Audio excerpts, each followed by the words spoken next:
اٹھ گئے شبیر سینے سے لگانے کے لیے، اٹھ گئے شبیر سینے سے لگانے کے لیے، تو آنکھوں سے گرتے تھے آنسو ہر کے وہ موتی بن گئے، آنکھوں سے گرتے تھے آنسو ہر کے وہ موتی بن گئے، لے گئے اس کو ملک اپنے خزانے کے لیے، لے گئے اس کو ملک اپنے خزانے کے لیے، تو جب شہادت کی صفوں میں ایک نمازی کم لگا، جب شہادت کی صفوں میں ایک نمازی کم لگا، پھر اذاں اکبر نے دی ہر کو بلانے کے لیے، پھر اذاں اکبر نے دی ہر کو بلانے کے لیے، تو ہر کا سر زانوں پہ رکھ کر کہتے تھے رن میں حسین، آ گئے بابا علی کوثر پلانے کے لیے، آ گئے بابا علی کوثر پلانے کے لیے، تو مثل ہر بخشش و مرزا کی بھی اے مولا حسین، کربلا بلوائیے روزہ دکھانے کے لیے، کربلا بلوائیے روزہ دکھانے کے لیے۔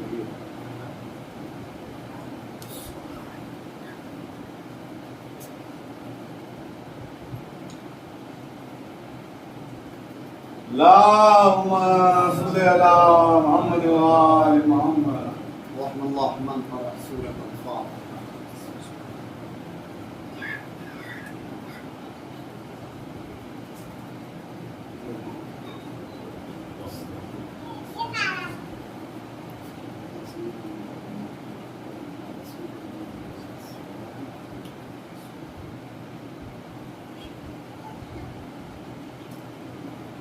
لا حول ولا قوة إلا بالله العلي العظيم۔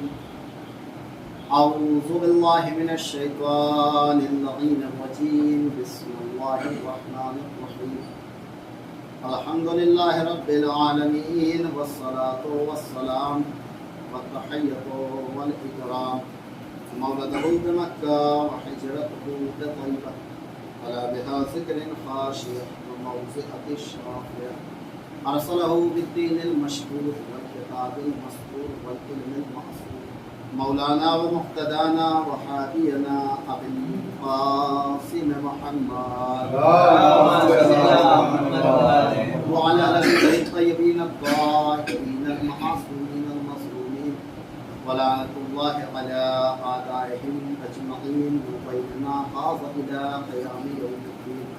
أما بعد، فقد قال أبا عبد الله الحسين عليه السلام: الناس عبيد الدنيا والدين لعب على ألسنتهم، فإذا ما حسب البلاء قلت أيامه، صلوات محمد عزیزان اسلام میں محترم معزز اور گرام قدر سامعین ذوی احترام، کوئی بھی چیز جب اپنے مقصد سے بھٹک کے اپنے اعتبار سے راستہ طے کرنے لگتی ہے، تو پھر وہ بڑا سے بڑا مقصد کیوں نہ ہو، وہ ہمیشہ فنا ہو جاتا ہے، ہمیشہ فوت ہو جاتا ہے۔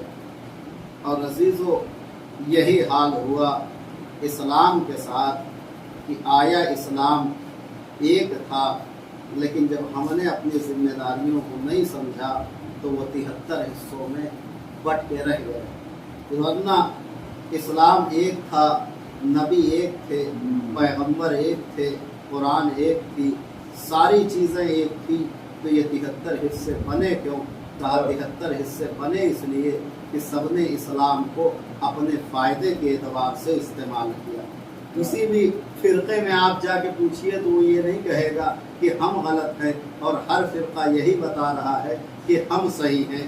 اس کا مطلب یہ ہے کہ جب ہر آدمی اپنے کو صحیح ثابت کر کے دوسروں کو غلط ثابت کرنے میں لگا ہے، تو بات تو ایک ہی ہو سکتی ہے، یا تو یہ انسان غلط ہے، یا تو معاذ اللہ یہ مذہب غلط ہے۔ اس لیے کہ جب دونوں چیزیں رکھی جا رہی ہیں، ایک فرقہ کہہ رہا ہے میرا مذہب صحیح ہے، دوسرا غلط ہے، دوسرا کہہ رہا ہے ہم صحیح ہیں، یہ سارے کے سارے غلط ہیں۔ یعنی 73 فرقوں میں جو ہے 72 کو جھوٹا ثابت کرنے پہ لگ کے ایک اپنے کو سچا ثابت کر رہا ہے، اور رسول جبکہ ایک مذہب لائے تھے، یہ 73 پھر بن گئے۔ تو اس کا مطلب یہ ہے کہ یا تو ہم نے اپنے اعتبار سے ثابت کیا کہ کس چیز کو لینا ہے، کس چیز کو نہیں لینا ہے۔ चूंकि अब जब इस चीज की छाप पड़ी कि किस चीज को हमें एक्सेप्ट करना है और किस चीज को एक्सेप्ट नहीं करना है, तो उसमें सबसे पहले बात ये आई कि जो कुछ हम मान रहे हैं, चूंकि इंसान की एक बात जो है वो आदत बदल जाती है, लेकिन फितरत इंसान की कभी नहीं बदलती है। जिसे तीनत कहा जाता है, ये चीज जो है इम्पॉसिबल है, बल्कि ये तो जो है नस्लन बादा नस्लिन जो है ये आगे तक चलती रहती है। इंसान अपनी तीनत को नहीं बदल पाता है। और जब लोगों ने इस्लाम को अपने एतबार से इस्तेमाल किया तो फिर इंसान की आदत तो बदल गई, लेकिन इंसान की तीनत नहीं बदली। और नतीजा ये हुआ कि इस्लाम से पहले जो लोगों की तीनत थी वो तीनत यही थी। इस्लाम से पहले क्या वजूद था? एक ही वजूद था, या तो तलवार चलाना जानते थे अरब वाले, या तो खाने के नाम पे फल तरबूज खा के जिंदगी गुजार लेते थे, या तो जो है शेर व शायरी कहना जानते थे।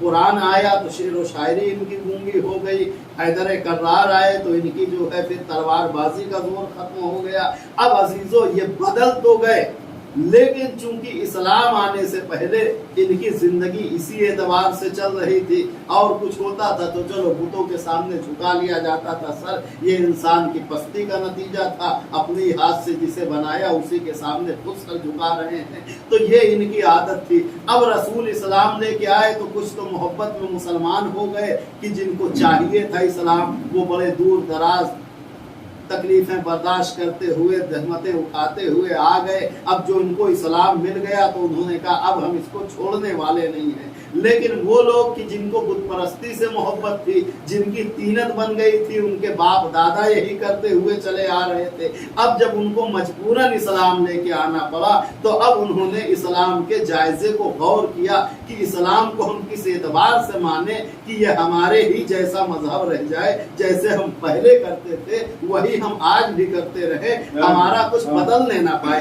अब इन्होंने जब इस चीज को गौर किया और अपनी तीनत के एतबार से इस्लाम को देखना चाहा, अब इनका मंशा यहाँ पे ये नहीं था कि हमें इस्लाम बदलने के लिए आया है, बल्कि ये जो इस्लाम के दायरे में आए तो ये सोच के आए कि हमें ही इस्लाम को बदलना है, अपने एतबार से चलाना है। अब चूंकि जब अपने एतबार से चलाने का मसला आया तो चूंकि इंसान जब कोई काम करता है या जिसकी जो भी शख्सियत होती है, वो कितना पढ़ ले, कितना बड़ा आलिम बन जाए या कितना बड़ा किसी भी मैदान में महारत हासिल कर ले, लेकिन जो उसकी तीनत रहती है उसकी शख्सियत के ऊपर कहीं ना कहीं जरूर असर आती है, उसका छाप उसके ऊपर जरूर नजर आता है, वो कितना बड़ा आदमी क्यों ना हो जाए। तो अब अजीजों चूंकि इनकी तीनत थी कि ये बुत परस्ती के कायल थे और ये ऐसे खुदा को मानते थे कि जो इनको कोई न रोकने की जहमत करता था न टोकने की जहमत करता था। अब जब इस्लाम आया तो इन्होंने गौर खोज किया कि अब इस्लाम को हम किस एतबार से माने, तो इस्लाम में दो चीजें नजर आई, एक कुरान सामित नजर आया, एक कुरान नातिक नजर आया। एक वो कुरान था जो कहता था अकीमुस सलात, और दूसरा कुरान वो था कि जो नमाज को कायम करवाता था। अब इन्होंने आखिरी टाइम पे जब नबी ने कहा मैं दो चीजें छोड़े जा रहा हूँ, तो इन्होंने सोचा हम तो जिसको मानते थे वो हमें कहीं से मना नहीं करता था, और नबी जो छोड़े जा रहे हैं एक तो हुक्म दे रहा है और दूसरा पीछे से अमल करवाता हुआ नजर आ रहा है। इन्होंने कहा अगर हम अमल करवाने वाले को मान लेंगे तो हमारा मामला खराब हो जाएगा, लिहाजा एक जुमला कह के जामन डाल दिया, हस्बुना किताब अल्लाह, हमारे लिए किताब खुदा काफी है। यानी जब बुत परस्ती का मॉडर्न वर्जन आता है तो फिर इंसान किताब खुदा को काफी बना देता है। यानी ये वही इस्लाम के मानने वाले थे, वही बुत परस्ती की तीनत थी कि जो पहले मानते थे का कुरान हमें दे दो, इससे हम अपने मतलब का फायदा भी उठा लेंगे। चूंकि कुरान में एक एक लफ्ज के 70-70 माने हैं या 70-70 हजार माने हैं, तो कोई ना कोई माने तो हमारे एतबार से फिट हो ही जाएगा, लिहाजा ये चीज ले लिया। लेकिन अजीजों ले लेना बड़ी चीज नहीं होती है, उसको समझना बड़ी चीज होती है। इसलिए कि कुरान तो सबसे खुली हुई किताब है और इसमें मुहकम भी है, मुतशाबे भी है, कौन सी मक्की है कौन सी मदनी है, इतनी आयतें हैं। लेकिन कुरान में जो सबसे खुली हुई आयत है वो वजू के बारे में बयान की गई है कि चेहरा चेहरा यहाँ से यहाँ तक धो, हाथों को यहाँ से यहाँ तक धो, मसा इस अंदाज में करो। लेकिन जितने फिरके हैं सबका वजू अलग अलग नजर आ रहा है। तो जो सबसे खुली हुई आयत है वो जब मुसलमान की समझ में नहीं आती तो जो मुहकम और मुतशाबे आयतें हैं उनको कौन बताएगा। फिर आगे जहाँ कोड वर्ड इस्तेमाल होने लगा कि अलिफ लाम मीम हा या मीम या सीन काफ, तो उसको कौन समझाएगा। लेकिन अजीजों, इन्होंने इसका फायदा ये हुआ कि इन्होंने कुरान को अपने मतलब के एतबार से इस्तेमाल किया, और जब अपने मतलब के एतबार से इस्तेमाल किया तो फिर नतीजा ये हुआ कि इस्लाम जो है वो 73 फिरकों में बढ़ गया। लेकिन अजीजों, जब कुरान से इन्होंने फायदा किया तो इस्लाम को अपने एतबार से हासिल कर डाला। लेकिन जैसे ही कुरान नातिक की तरफ ये मुतवज्जे हुए तो फिर इनको कुछ न समझ में आया कि इसका तोड़ कहाँ से लेके आए, इसका मुतबादिल कहाँ से लेके आए। इसलिए कि मुसलमानों में 4 ही मुसल्ले बने, 4 ही इमामत बनी। एक जो है हनफी फिरका बन गया, एक शाफई बन गया, एक मालिकी बन गया, एक हम्बली बन गया। जब को ज्यादा इन लोगों ने 4 मुसल्ले बना के इमामत का रवाज आगे बढ़ाया, चूंकि रसूल ने कह दिया है हमारे बाद 12 इमाम होंगे, तो फिर इमाम तो 12 मानना ही है। लेकिन अजीजों, जितने फिरके हैं सबकी इमामत की फहरिस्त अलग अलग हो गई। किसी फिरके से पूछो तुम्हारे कौन इमाम 12 है, तो कोई ये न बता पाएगा कि हमारे ये 12 इमाम है। कोई खलीफा अव्वल से लेके चलता है तो यजीद तक आगे पहुंचा देता है, कोई कहीं पहुंचा देता है, कोई कहीं पहुंचा देता है। गोया जितने फिरके हैं सबके इमाम की फहरिस्त भी अलग अलग है। एक हमारी फहरिस्त है कि जो अली से शुरू होती है और मेहदी पे खत्म हो जाती है। एक सलवात जो है इमामत का सिलसिला है सबके अलग अलग नजर आते चले जा रहे हैं। और जिस किसी ने थोड़ा सा कोशिश की तो फिर वो चकरा के वापस पलट आया। वो एक है जिसे मालिकी फिरका इमाम मालिक के नाम से, शाफई फिरका है जिसे इमाम शाफई के नाम से याद किया जाता है। शाफई ने भी अपनी पूरी जिंदगी मेहनत की, लेकिन जब मरजुल मौत का वक्त आया तो उनके एक शागिर्द ने पूछा कि आप जा रहे हैं दुनिया से, कोई ऐसी हसरत है कि जो अभी तक आपके पूरी नहीं हो सकी हो। तो उन्होंने एक जुमला फरमाया, माता शाफई लैसा यदरी अलीउन रब्बहु व रब्बहुल्लाह। मैं शाफई हालत मरजुल मौत पे आ चुका हूँ, आखिरी सांस चल रही है। मैं पूरी जिंदगी अली के बारे में रिसर्च करते हुए कट गई, लेकिन आज तक मैं ये ना समझ सका कि रब ये है या रब अली है। एक सलवार पर मोहब्बत तो अजीजों, ये मेयार है समझने का। तो अजीजों, जब जिसकी इमाम का ये हाल है अली के बारे में, तो उसकी अवाम क्या समझ सकती है, ये तो आप खुद अंदाजा लगा सकते हैं। तो अजीजों, ये हालत थी मुसलमानों की जब सबने अपने फायदे के लिए इस्तेमाल किया। तो फिर नतीजा आपके सामने है कि इस्लाम कितने हिस्सों में बटा, इस्लाम कितने गिरोहों में बढ़ गया। लेकिन अजीजों, सबको छोड़ते हुए अगर हम अपने ऊपर आ जाएं कि जिसे मजहब हक्का कहा जाता है, मजहब शिया कहा जाता है, और हमारे ऊपर जो ये टाइटल लगा है, तो ये सबसे बड़ी जिम्मेदारी हमारी इतनी बढ़ा देता है कि अब इसके बाद जो है वो हम जो है कहीं से ये नहीं सोच सकते कि जब इतना बड़ा टाइटल मिला है तो इसके बार को जो है वो हम संभाले कैसे। अजीजों, दूसरों का मजहब क्या कहता है वो हमसे लेना देना नहीं है, लेकिन हमारा मजहब जो सिखाता है कि अगर तुम अली के मानने वाले हो तो तुम्हें इस एतबार का होना चाहिए। लेकिन उसमें ये नहीं कहा गया है कि तुम्हें अगर मोमिन पहचाना जाएगा तो तुम्हारी नमाजों के ज़रिए से पहचाना जाएगा, मोमिन पहचाना जाएगा तो तुम्हारी इबादत के ज़रिए से पहचाना जाएगा, मोमिन पहचाने जाओगे तो तुम्हारे माथे की पेशानी बताएगी कि तुम मोमिन हो। अजीज़ों, इस चीज़ का इस्लाम में अली ने ख़ास तौर से कोई भरोसा नहीं दिया है, बल्कि जब मौला से पूछा कि कैसे पता चले कि आपका मानने वाला कौन है, तो कहा बस 2 मामलात से पहचान लो। एक तो उसका माशरे में रहन सहन देख लो कैसा है, दूसरे उसके माली लेन देन कैसे है। इसलिए कि अजीजों, इंसान जो परखा जाता है तो यही 2 ही चीजों से परखा जाता है कि माशरे का मिलन जुलन कैसा है। उसके लिए फरमाया कि तुम ऐसे रहो कि जब तक जिंदा रहो लोग मिलने की ख्वाहिश करें, जब मर जाओ तो तुम्हें याद करते हुए रहें। ये ना कहें कि कल जाने का मालिक आज ही चला गया तो बहुत अच्छा हुआ। दूसरा ये कि उसके मामलात के मेल जोल कैसे हैं। इमाम ने फरमाया अगर तुम्हें आजमाना है तो एक बार उससे मामला कर लो, पता चल जाएगा कि वो कितना बड़ा मोमिन है। अगर मामलात में सही दिखता है तो समझ लेना कि मोमिन है, लेकिन अगर मामलात की जबान का पक्का नहीं है तो फिर समझ लेना कि बस ऐसे ही चल रहा है, उसकी कोई अहमियत नहीं है। इसलिए कि आले मोहम्मद की जो मोहब्बत है वो हमेशा जो है पाक व तय्यब व ताहिर जगह टिकती है, और पाक व तय्यब व ताहिर जगह के लिए पाक ग़िज़ा का सबसे ज़्यादा जोर दिया गया है, पाक ग़िज़ा के सबसे ज़्यादा अहमियत दिया गया है। इसलिए कि अगर हमने रिज़्क़ हलाल ना हासिल किया तो पूरी ज़िंदगी में कुछ भी करते रहे सब के सब बेकार हो जाएगा। इसलिए मासूम ने फरमाया कि कुछ भी करो रिज़्क़ हराम से बचते रहो। और इंसान बनाया है तो इंसान का मतलब ही यही है, वरना जानवर भी तो जाके खा लेता है।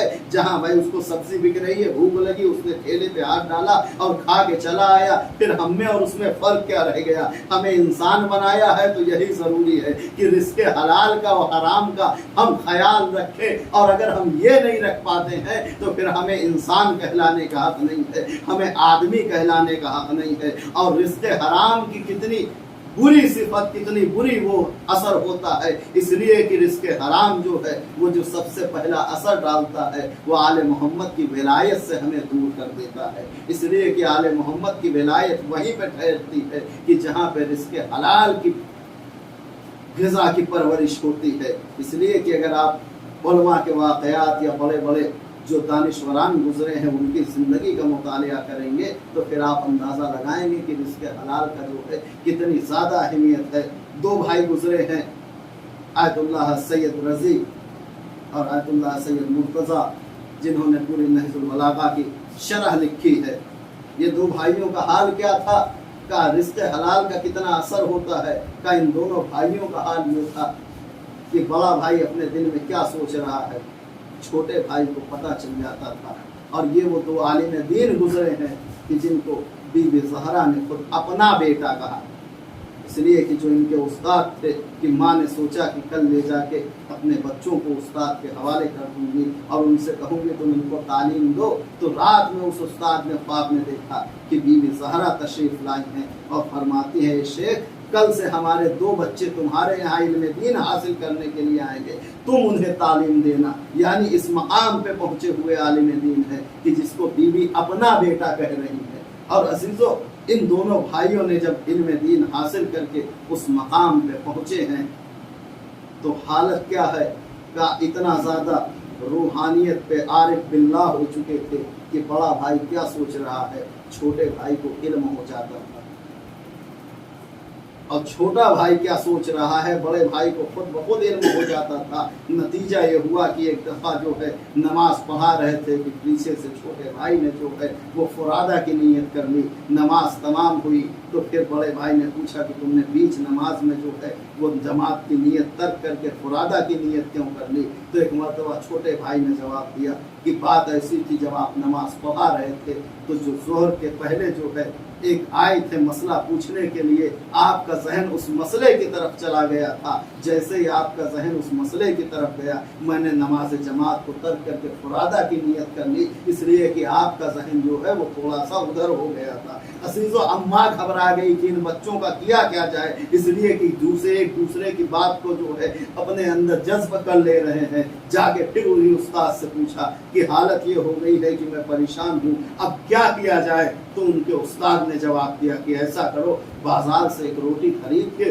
दोनों बच्चों को आधी आधी खिला दो, असर खत्म हो जाएगा। इधर बाजार से एक रोटी लेके आई माँ और लाने के बाद दोनों भाइयों को खिला दिया। जो सारा असर था कि दूसरा भाई एक भाई की बात जान जाता था, इधर रोटी खाया उधर असर गायब हो गया। अब आप समझ रहे हैं इस्लाम जो है हलाल ग़िज़ा के ऊपर कितना जोर देता है, क्यों देता है। ये अजीज़ों, हमारी जो है चूंकि सब हम अक्सर सोचते हैं ना कि हम मेहनत कर रहे हैं लेकिन हमें कोई चीज़ हासिल क्यों नहीं हो पा रही है, तो इसमें हमारी ग़िज़ा का अहम होता है। जबकि बाजार का खाना शरीयत में अगर मुस्लिम के हाथ का है तो मना नहीं किया गया है, लेकिन चूंकि जितना ग़िज़ा जो है तय्यब व ताहिर होगी, उतना ज़्यादा आले मोहम्मद की विलायत जो है हमारे जहन में समझती हुई चली आएगी। इसीलिए इस्लाम ने कहा है ग़िज़ा के मामले में तय्यब व ताहिर इस्तेमाल करो। और इसका कितना असर है अजीज़ों, बस दो जुमले सुन लो, गुफ्तगू तमाम कर दूँ कि इमाम हुसैन अलैहिस्सलाम रोज़ आशूरा 71 जनाजे उठा चुके हैं।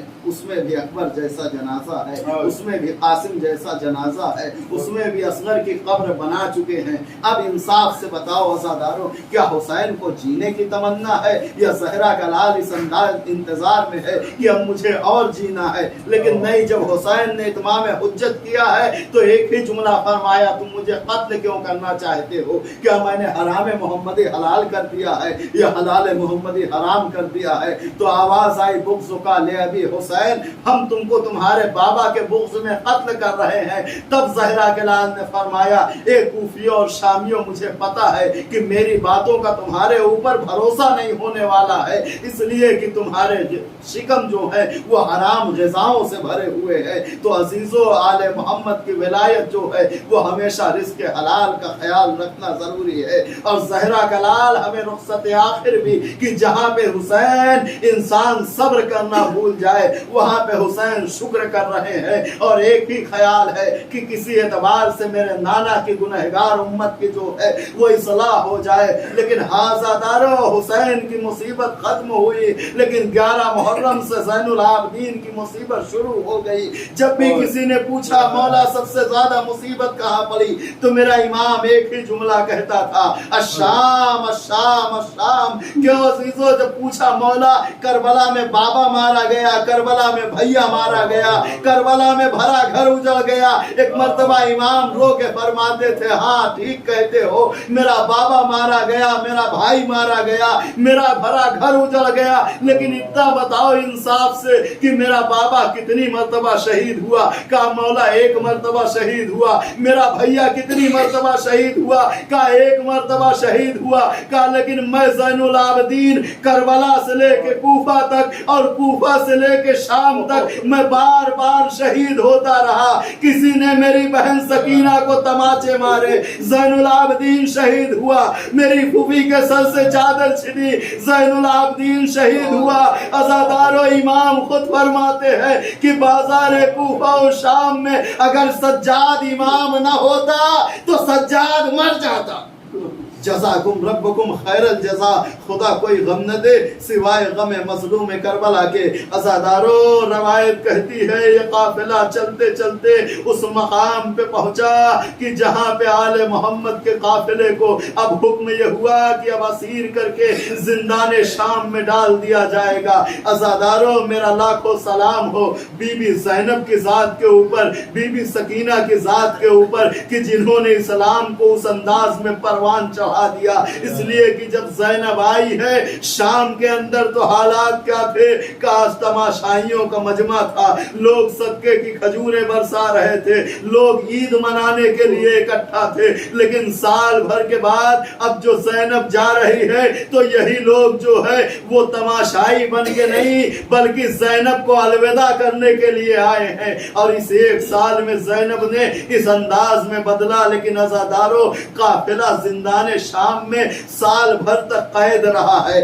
ज्यादा वक्त नहीं मिला बीबी ज़ैनब को अपने बाबा की तबलीग करने का। लेकिन इस घराने में कोई छोटा हो या बड़ा हो, सबके पेशे नजर उसका मकसद होता है। जैसे ही ये काफिला जिंदाने शाम में गया ना, एक मर्तबा बीबी सकीना ने ये महसूस किया कि अब मेरा भैया ज़ैनुल आबदीन, मेरी फूफी ज़ैनब बाबा के मकसद को आम नहीं कर पा रहे हैं, तो ये जिम्मेदारी नन्हे नन्हे कंधों पे बीबी सकीना ने खुद उठा ली। और तरीका ये निकाला कि जैसे ही शाम होती थी दरे जिंदान पे आके बैठ जाती थी। जब छोटे छोटे बच्चे खेलते हुए उधर से गुजरते तो सकीना आवाज देती थी, बच्चों जैसे तुम्हारा बाबा है वैसे हमारा बाबा था, बच्चों जैसे तुम्हारा घर है वैसे ही हमारा घर था, लेकिन बच्चों तुम्हारा बाबा आम बाबा है, मेरा बाबा शहंशाह कायनात था, रसूल का बेटा था, علی مرتضیٰ کا بیٹا تھا، فاطمہ زہرا کا لخت جگر تھا۔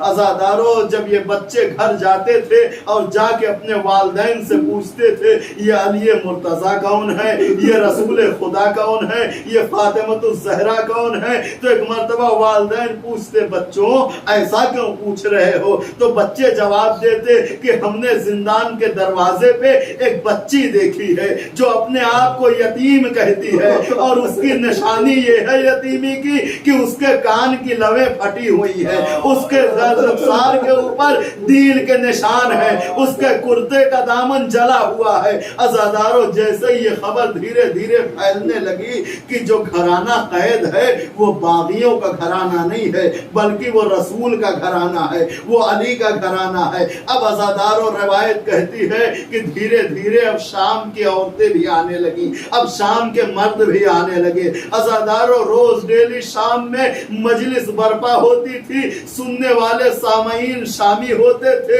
اور اس کی ذاکرہ خود سکینہ ہوتی تھی۔ عزادارو جب 1400 سال بعد مجلس ہو رہی ہے، مجھ جیسا ذاکر پڑھتا ہے تو آپ کی حالت یہ ہوتی ہے، ذرا سوچو جس کی ذاکرہ خود سکینہ ہو اس مجلس کا کیا حال ہوگا۔